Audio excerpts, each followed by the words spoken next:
안녕하십니까? 2025년 10월 7일 화요일 인도네시아 헤드라인 시작합니다. 첫 번째 소식입니다.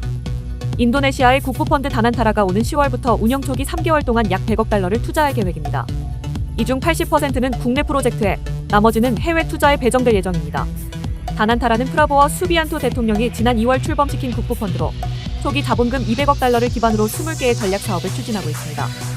펀드 최고 투자 책임자 판두 샤흐리르는 이번 달부터 본격적으로 자금 집행이 시작되며 첫 3개월 동안 약 100억 달러 투자를 목표로 하고 있다고 밝혔습니다. 초기 투자 대상에는 사우디아라비아의 하지 빌리지 개발, 국영 석유기업 버르타미나와의 에너지 상류 부문 협력, 인도네시아 내 폐기물 발전소 건설 등이 포함되어 있습니다. 일부 프로젝트는 올해 말 가동을 시작할 예정입니다. 다난타라는 인도네시아 증시의 유동성 제고에도 나설 계획입니다. 최고 투자 책임자는 현재 인도네시아 증시의 일평균 거래액은 약 10억 달러로 인도의 10분의 1 수준에 불과하다며 건전한 공공시장이 민간 투자의 기반이 될 것이라고 강조했습니다. 현재 다난타라의 18개 포트폴리오 기업은 인도네시아 증시 시가총액의 약 3분의 1을 차지하고 있습니다. 향후 2년간 다난타라는 에너지 식량 안보, 재생에너지, 금융, 헬스케어, 부동산, 디지털 인프라 분야에 집중할 계획입니다. 또한 ESG 원칙을 투자 전 과정에 반영하고 국제적 인재 영입과 함께 국제 국부펀드 포럼 정회원 가입을 추진하고 있습니다. 다음 소식입니다. 인도네시아가 최근 몇 년 새 가장 높은 수준의 무역 흑자를 달성했습니다. 미국의 수입관세 인상 전 주문이 몰리면서 제조업 수출이 급증한 덕분입니다. 통계청에 따르면 8월 무역 흑자는 54억 9천만 달러로 2022년 11월 이후 최고치를 기록했습니다. 이로써 인도네시아는 64개월 연속 무역 흑자 행진을 이어가고 있습니다. 8월 전체 수출액 238억 9천만 달러 중 비석유가스 제조업 수출이 198억 달러로 전년 대비 11.68% 증가하며 흑자를 견인했습니다. 농림수산품 수출은 10.98% 늘었지만 비중은 6억 300만 달러에 그쳤고 광산물 수출은 15.5% 감소했습니다. 올해 1에서 8월 누적으로 제조업 수출은 16.6% 증가했으며 함유 및 철강이 주요 수출 품목으로 각각 35.2%, 10.2% 성장했습니다. 반면 석탄 수출은 21% 감소했습니다. 8월 전체 수출은 전년 대비 5.78%, 연간 누적 7.72% 증가한 반면 수입은 같은 달 6.56% 감소했습니다. 원자재 및 중간재 수입이 금속과 화학제품 부문 부진으로 9.06% 줄었고 소비재 수입도 5.24% 감소했습니다. 다만 설비재 수입은 2.45% 증가해 투자 회복 기대를 반영했습니다. 주요 교역국 중 중국이 최대 파트너로 대미 무역 흑자는 122억 달러로 전년 동기 91억 6천만 달러에서 크게 늘었습니다. 전문가들은 이번 흑자 급증이 미국의 보복관세 시행 전 선주문 효과에 따른 일시적 현상일 수 있다고 분석했습니다. 프라마타은행의 수석 이코노미스트는 미국 관세 인하나 완화된 무역 분쟁 환경이 수출 리스크를 완충할 것이라며 국내 경기 둔화로 단기적으로 수입이 감소할 가능성이 있다고 전망했습니다.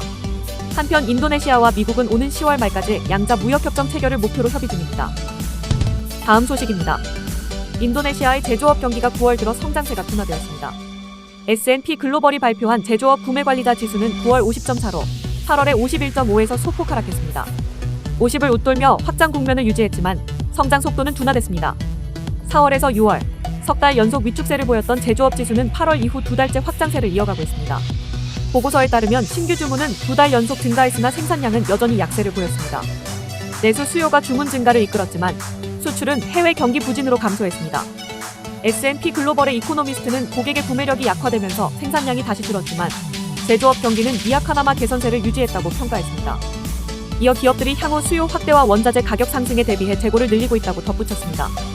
원자재 가격 상승으로 투입물가 인플레이션은 2월 이후 최고 수준을 기록했으며 일부 기업은 이를 판매가에 반영했습니다. 고용은 두 달 연속 증가해 4개월 만에 최고치를 기록했고 향후 12개월에 대한 기업 신뢰도도 5월 이후 가장 높았습니다. 산업부가 발표한 기업 신뢰 지수도 9월 53.02로 전월보다 소폭 낮았지만 여전히 확장 국면을 유지했습니다. 자동차, 의약, 화학, 신발 등 12개 산업이 회복세를 보였으며 전체 기업의 약 70%가 향후 6개월간 경기 개선을 기대하는 것으로 나타났습니다. 한편 9월 동남아시아 지역 제조업 구매관리자 지수는 51.6으로 14개월 만에 최고치를 기록했습니다. 태국과 미얀마가 성장을 주도했고 베트남은 보합세, 필리핀은 위축세를 보였습니다. S&P 글로벌은 3분기 말 동남아 제조업이 주문, 생산, 고용 증가로 견조한 흐름을 유지했다며 물가 압력은 다소 높아졌지만 역사적으로 완만한 수준이라 수요에 큰 부담을 주지 않을 것이라고 분석했습니다. 다음 소식입니다. 인도네시아 국방부가 오는 11월 한국항공 우주산업으로부터 골든이글 고등훈련기 2대를 인도받을 예정입니다. 이는 2021년에 체결된 6대 공급 계약의 첫 단계로 나머지 4대도 순차적으로 인도될 예정입니다.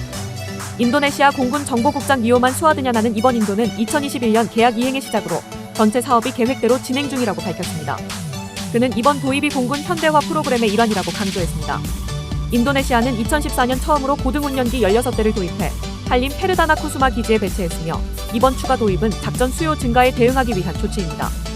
이번 계약은 인도네시아 국내 방산업체의 참여를 우선 고려하는 절차를 거쳐 추진된 것으로 알려졌습니다. 참고로 고등훈련기는 한국항공우주산업과 미국 로키드 마틴이 공동 개발한 초음속 훈련기로 제너럴 일렉트릭 엔진을 장착해 마하 1.5로 비행합니다. 최대 5톤의 무장 탑재가 가능하며 분당 2,000발을 발사하는 20mm 게틀린포를 갖추고 있습니다.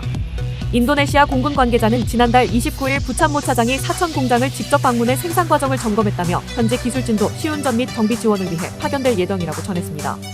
한편 한국수출입은행은 인도네시아 공군이 보유한 기본 훈련기 12대의 수명 연장 사업에 4,500만 달러를 지원하기로 했습니다. 이번 사업은 항공기를 분해 및 점검한 후 동체와 주익을 보강해 설계 수명을 50% 늘리는 고부가 가치 정비 프로젝트로 K방산의 MRO 산업 진출을 본격화한 사례로 평가받고 있습니다. 다음 소식입니다.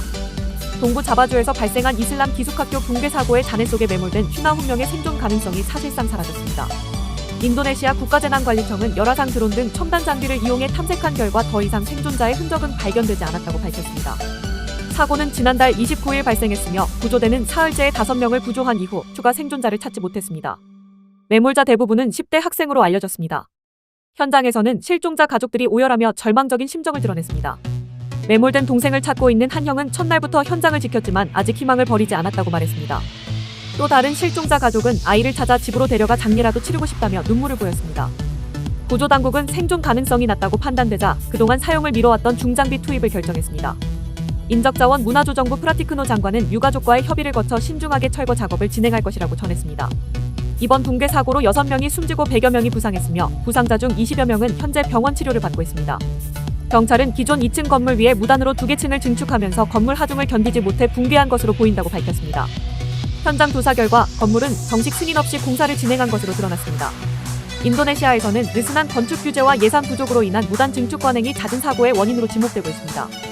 실제로 이달 초 서부 자바주에서도 기도 중이던 건물이 무너져 3명이 숨지고 수십 명이 다치는 사고가 발생했습니다. 당국은 이번 사고를 계기로 노후 무단 증축 건물에 대한 전수조사를 검토하고 있습니다. 다음 소식입니다. 인도네시아에서 마약을 함께 복용한 현지 여성이 숨지는 사건이 발생해 40대 한국인 남성이 경찰에 체포됐습니다.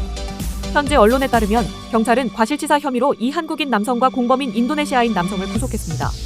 두 사람은 지난달 중순 자카르타 인근 반텐주 땅그랑의 한 호텔에서 27세 현지 여성을 사망에 이르게 한 혐의를 받고 있습니다. 수사 결과 두 남성은 소셜미디어를 통해 피해 여성을 처음 알게 된 뒤 북부 자카르타에서 만나 함께 나이트클럽을 방문한 것으로 드러났습니다.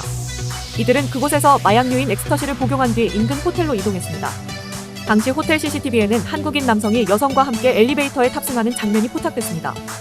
피해 여성은 사건 당일 고열 증상을 보이다가 숨진 채 발견됐으며 시신에서는 분기에 의한 멍 자국과 장기 손상 흔적이 확인됐습니다. 경찰은 피해자가 사망 전 폭행을 당했을 가능성이 있다고 보고 있으며 두 남성에게 살인 혐의 적용도 검토 중입니다. 경찰 관계자는 단순한 마약 사고를 넘어 폭행 정황이 드러나고 있다고 밝혔습니다. 마약 검사 결과 두 남성과 피해 여성 모두 마약 양성 반응을 보인 것으로 확인됐습니다. 현재 언론은 유죄가 확정될 경우 두 남성은 최대 15년의 징역형에 처해질 수 있다고 전했습니다. 경찰은 이번 사건을 마약 복용과 폭행이 결합된 중대한 범죄로 규정하고 수사를 확대하고 있습니다. 시청해주셔서 감사합니다. 다음 시간에 뵙겠습니다.